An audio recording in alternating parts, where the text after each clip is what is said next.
Welcome back to Case Closed Anime Review episode number 42. This is I'm reviewing the newest episode of the Case Closed anime, which is episode 949, part 1 of a two-part, yes, called The Radio Questions and Concerns Show. The other thing calls it the challenge, or basically I'm calling it part 1 challenge. The episode I thought it'd be interesting because the premise of it, they announced it last week. This one is interesting, definitely. The episode starts off with Richard Moore meeting with people from Nagru, I think it's how you pronounce it. It's a TV station, meeting with the radio crew, the producer, the director, the writer, and some drink person. And the producer is an eccentric guy, and he refers to everybody with a chun because they're all close. He refers to Richard Moore like that too. I'm like, really? Why the heck would you refer to that for? You barely know him. I was maybe son, but no, gotta go with Sean. And then of course he comes up with a really stupid idea. Get him drunk on the air. Well, get him drunk before the thing even starts. And the thing is so embarrassing. He gets one call about talking about an obnoxious woman basically living above her, and he just basically rants and raves. And it basically takes the director of this little radio show until noon. Tells like, stop it, go jingle right away, because even he feels this is embarrassing. Yeah, booze him up. Basically, just do this, and then like right after this scene, we cut straight to like this. I thought was really weird. Two women who we've never seen before. One of whom later turned to be the wife of the producer, who he's trying to divorce.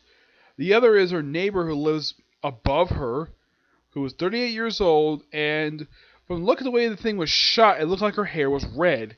And then next time she's seen, her hair is purple. Now, when I saw that, I'm like, I was saying to myself, basically, when I was watching the episode, like, I thought her hair was red. Why is it purple now? Yeah, that's my guess is that the whole red hair thing, that must have been, and this is my person, I think it may have been an animation glitch. Yeah, that could explain why her hair was like redhead. Oh yeah, and the woman she was arguing with is 7 years younger than she is. Smoking hot one, mind you. Yep. They argue for a bit. We see a man in a cloak who's possibly the culprit. We don't know who the heck this guy is. And there's something about this episode that was really weird, which I'll talk about that soon. And he's like, but this person's like, my plan's going well.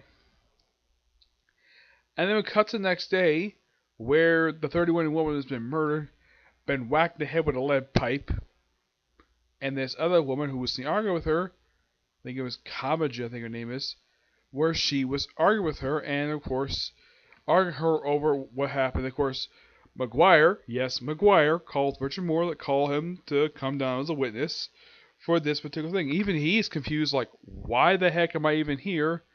And it's over the radio show because he got drunk. He barely remembers it, even though he's embarrassed by it. Conan comes with him because, well, why not?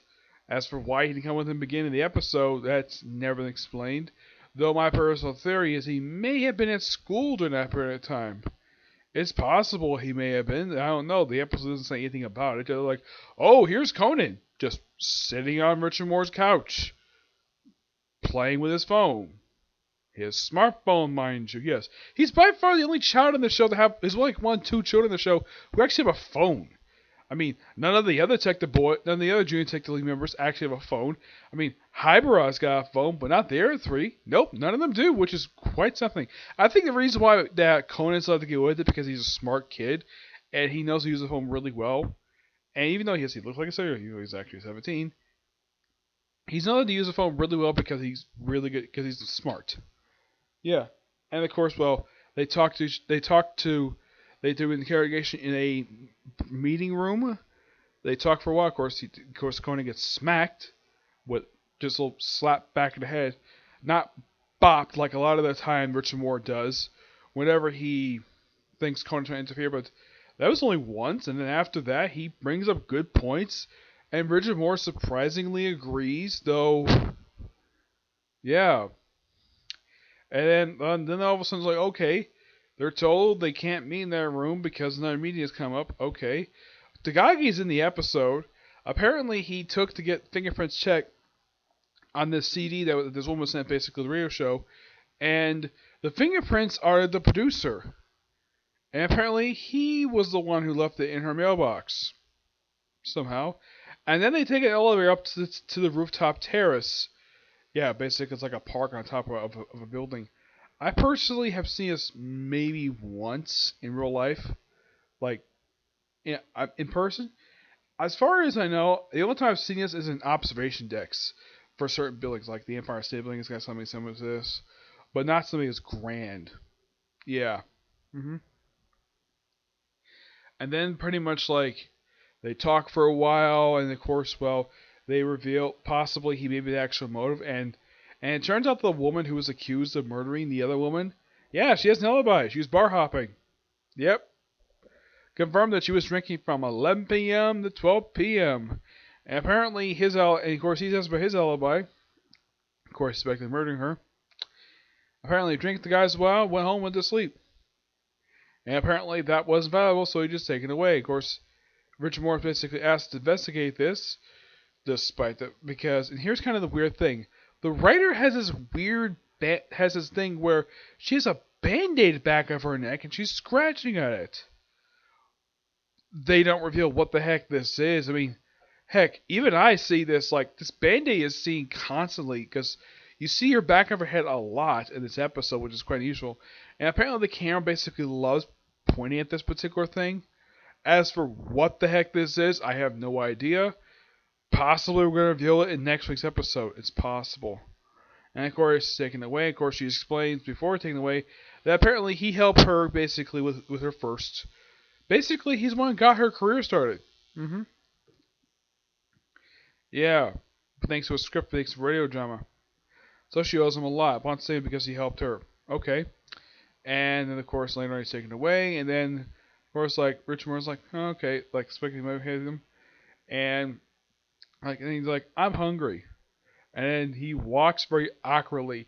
I don't know why he walks this way forward. It's like, a lot of the time when you see walking, it's like, he doesn't walk like a normal person. He's walking like stomping, like doing this. I'm like, what the heck is wrong with you, man? Do you have a rash or something? Yeah, that's happened to me when I've had a rash. But oh my gosh, it is so embarrassing the fact that the animators love having him do this, where he has his hands in his pockets and he just basically lifts his legs up very awkwardly. That's the animation for you. And of course, he arguing with him basically over that, and then we see the black figure who's possibly the culprit. And now this whole episode, this was really bizarre. We never see this before, and maybe not even after this episode. We see someone typing. Yes, typing. We see this typing. We see a lot of this. Episode begins with this damn typing. What the heck is up with this? Of course, it's the first part. Like, what?